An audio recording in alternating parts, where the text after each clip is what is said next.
now to financial services and the biggest elephant in the room. Look, we can keep debating as to what's the future of the PSU banks, but let's and take advantage of Devendra's presence here in terms of what's it going to cost the government to bail these guys out. Any number of calculations being done, and you've done many sensitivities. The amount of provisioning, the haircuts that they need to take is an amount approaching 1 lakh crore, and this is aside from the growth capital that they need to budget.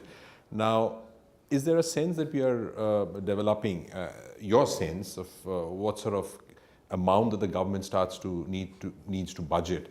And then the question, of course, to Devendra would be, at what stage would he be factoring that into his calculations of the fiscal, and what impact could it have on the fiscal deficit of the government?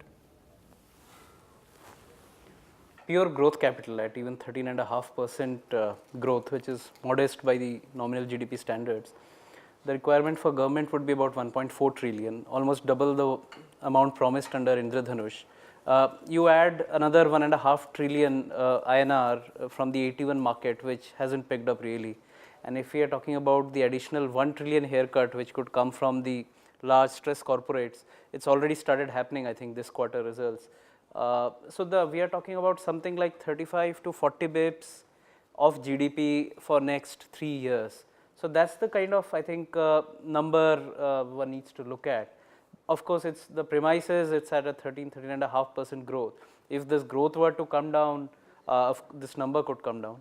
But I think that's the quantum. I mean, the bigger question, I guess, Devendra, is that, of course, these are numbers with many ifs and buts. So, but the point is, I mean, as we progress, and as Rakesh tells us, and even you said that maybe a global revival may be a while away, which means that many of the customers of these banks would continue to be weak and would probably need bailouts. At what stage are you going to factor in these sort of additional expenditures, support numbers of the government into your calculations? And then the question, of course, is what does it mean for government debt and therefore for interest rates?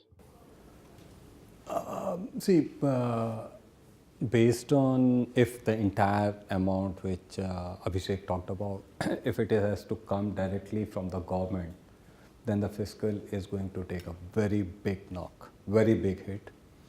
And the moment fiscal takes a hit, and suppose by the time industry starts reviving, the interest rate can again go off.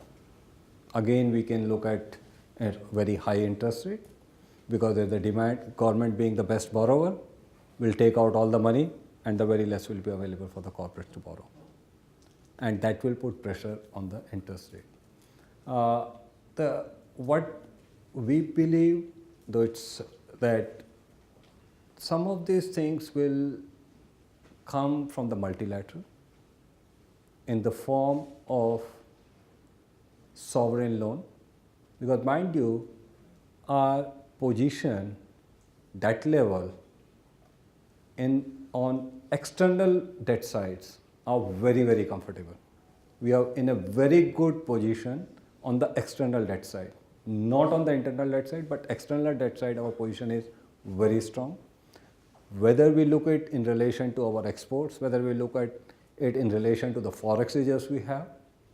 So we believe most of it will be coming through as a loan from the World Bank, loan to the sovereign, and part of it has happened, I think, last year. Some amount of money government borrowed from the World Bank, and that amount of money was given to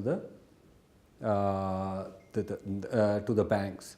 That will not enter directly into government's fiscal deficit in that particular year.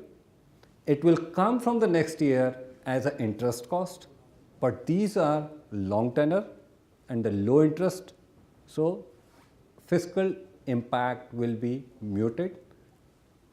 Otherwise, if government has to do it from their pocket, it is very difficult without affecting fiscal arithmetic. I think that's a good point, and that's probably the way the government would. And you're right, there was, I think, a World Bank loan given 5 years ago for long-term expansion. But then that's on the premise of certain efficiency numbers being met by these PSU banks. So there are obviously caveats, and World Bank with World Bank, I'm sure there would be attendant reforms that they would seek including possibly lower government role in PSU banks, which I think ultimately is probably a good thing. Abhishek, finally on the NBFCs. Look, we know that you've painted a great story and we all buy that. I mean, clearly NBFCs are benefit. Somebody has to benefit from this retreat by PSU banks from the credit space, and obviously NBFCs are best placed for that. But you know, when you look at the space that the NBFCs are currently working upon, that's very grassroots. I mean, there are entities here who do an amazing job in terms of controlling costs and credit at the grassroots level, which is very difficult for the government machinery, which are there but are not efficient at all, and are prone to high leakages. Now, the scenario I'm trying to understand is, I mean, clearly it's the government's thrust to improve some of those grassroots institutions. And we were with the Ministry of Finance today, and that clearly, we will probably hear more about those rules.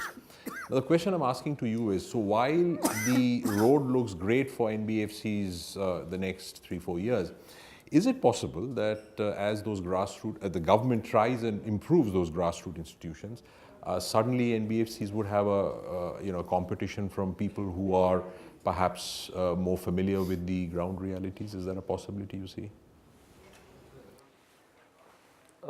If you mean public institutions, yeah, it's probably been public institutions and of course the growing clout of the microfinance.